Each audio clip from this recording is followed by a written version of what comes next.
organizations such as the Jinkai initiative to be able to provide shelter to those in need. The Plateau State government, under the leadership of His Excellency Right Honorable Simon Bakola, has midwifed the rebate of an enabling legislation, the Public-Private Partnership Law of 2017. The purpose of this piece of legislation is to create an enabling environment for investors of this nature to strive comfortably. Consequently, the Plateau State government is open to partnering with any serious organization which is ready to work with government in providing shelter to all those in need, such as the Jinkai initiative, whose focus is to assist those in need. I therefore commend the Jinkai initiative shelter design competition for Nigerian architectural students, which opened in February 2020, aimed at motivating the students to design modern, simple, affordable, easily replicable, and culturally appreciated housing for the displaced person.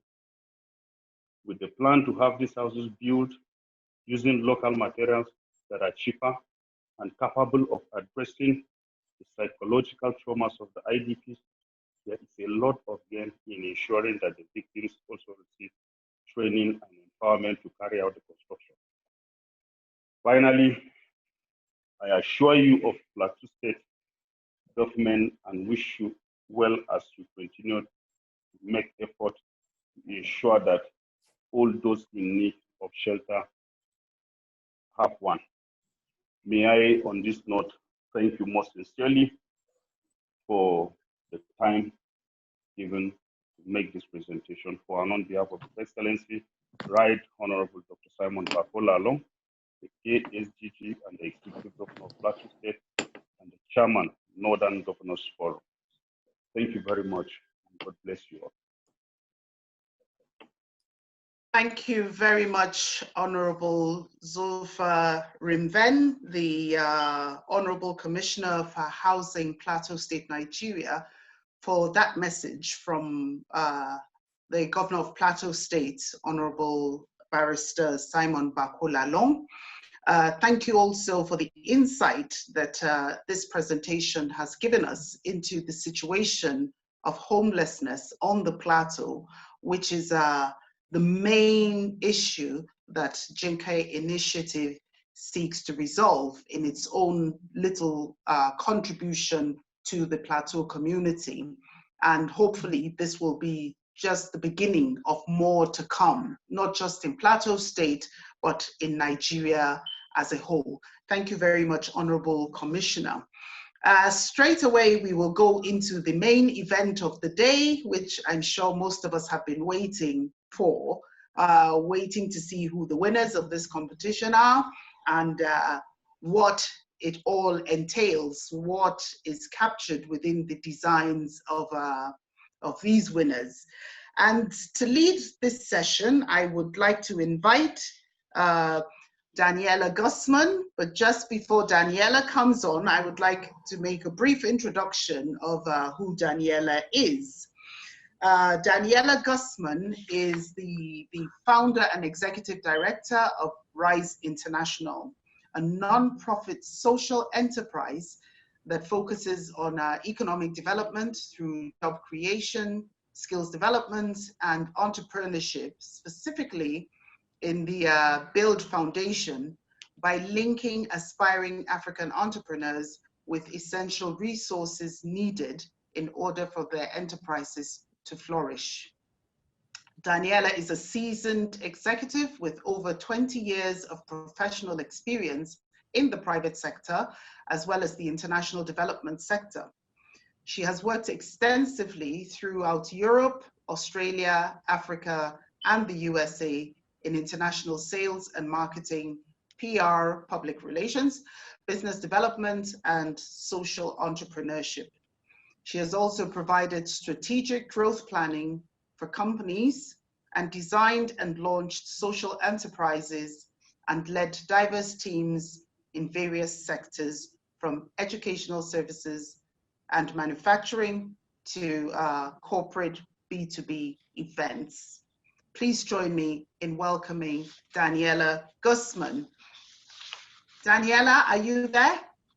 Yes. Hi. Lovely to have you here. And I believe you will also be introducing the judges. And please feel free to let me know if you need me to run a bio of the judges. I'm here to assist you in every way possible. Over to you, Daniela.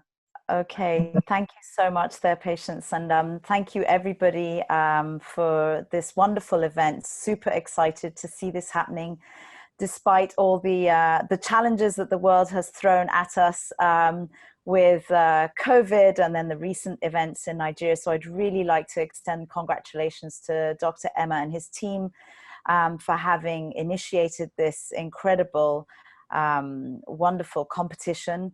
We love grassroots initiatives like this, giving the opportunity and the platform to students to really display their talent, their thoughts, their ideas of trying to come up with innovative solutions to address some of the world's most complex and difficult situations and housing challenges that we have. So lots of congratulations to the whole team to have made this happen. We launched something similar for Southern Africa for affordable housing, and we really hope that following this competition that there will be some funds to actually make this a reality and to build some prototypes and see the improvement of people's lives on the plateau that we've been hearing about. So I don't actually, patients, have the bios of the other judges. So I was going to give the honorable mentions. There are a couple of them. So I don't know if you wanted to introduce my role on the panel was very much to help advise the competition in terms of the brief and the outline and the approach, because as I said, we launched something similar in Southern Africa for a country called Lesotho, trying to address the problem of lack of affordable housing, which was an international competition for students as well. Who were partnered with mentors from architects from all over the world. So my personal role in this competition was to really help Dr. Emma and his team in sharing our experiences, the challenges that we had, the lessons that we had learned when we ran our competition. But I'm not an architect by profession, and therefore Brian Sinclair and the other judges were very much decision makers on the winners. And they decided to give 2 honorable mentions, which I have the honor of sharing with you. So I don't know, before I do that, Patience, if you wanted to introduce the other judges for now. Okay, let's do that then, if that works a lot better for you. Or do you want to do that and then we go on to, then I can list the next mentions and introduce them then. Okay, sounds great. Okay, so wish we had a drum roll, but virtual drum roll. There are actually 2 honorable mentions on behalf of the judges. One is for team number 149, that is team at K, who is actually a student from Ahmadu Bello University in Zaria, that's Godman Agbo. And the judges' comments are that the design really utilized simple geometry in a very expressive and persuasive manner. Through the utilization of pure forms and thoughtful design, this project really successfully united disparate features, resulting in a very sensitive and mature architectural solution. Both materiality, constructability, as well as sustainability were really high points of the scheme. So congratulations to Godman and your team, that's team at K, for that honorable mention. And then I have a second honorable mention to announce, and that is for team it's for number 1, entry 136, that is team Maestro. Their theme was Sabon Farawa, meaning a fresh start. And the The comments from the judges are that the project was well connected to the place, exhibiting a thoughtful floor plans, homage to vernacular architecture and attention to sustainability. The design is culturally sensitive and elegantly simple. And overall, the scheme was visually strong and very well communicated graphically.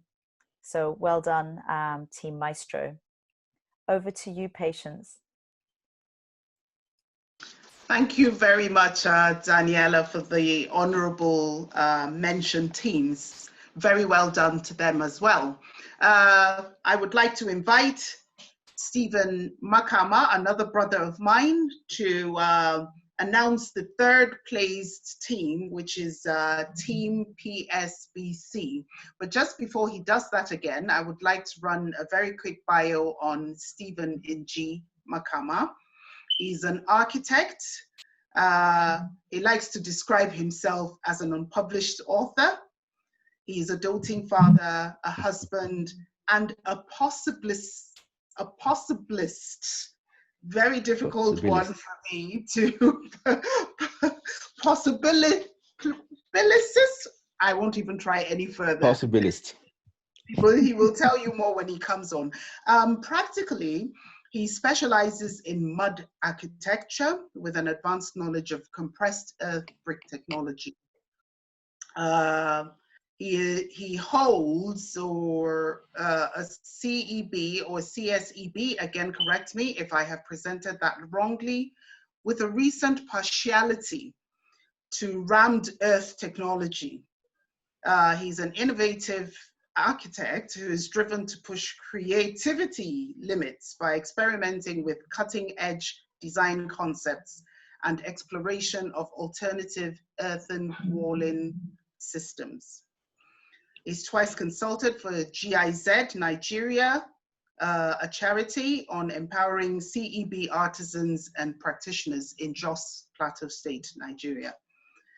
His day job for 13 years has been teaching Polytechnic Diploma 1 and 2 students in architectural technology.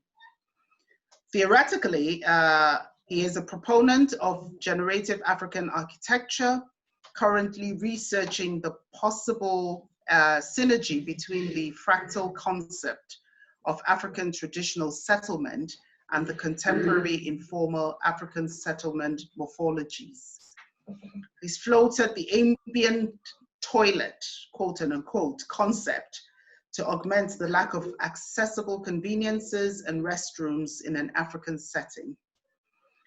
He's a motivated self-starter with a purpose-driven mindset and orientation. Stephen is married with 3 boys, very active boys that I know, and enjoys reading, cycling, hiking, baking, very unusual for a man, watching movies, and an African man for that, watching movies, and he loves the outdoors as well.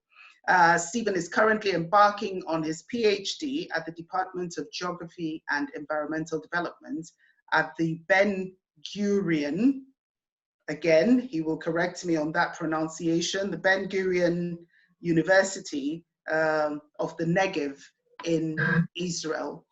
Please join me in welcoming Stephen Ng Makama. Over to you, Stephen. Thank you very much, Bey. While observing the standing protocols, as we say in Nigeria, thank you for the mention. You've been quite correct on basically all that you've itemized, so I won't take much time to go over them again. So I've been asked to announce the 3rd place winners. You've already announced the names. If I may just mention some key things that stood out in their design. The design was remarkable in its simplicity. It developed a strong concept into thoughtful architecture. The design paid attention to culture and including observance of local materials and communication of character and identity. The project finally captured the human dimensions, aesthetic quality, and sustainability. So it is my pleasure and privileged to, on behalf of the convener, Jinkai Shelter Initiative, the Jinkai Shelter Initiative Competition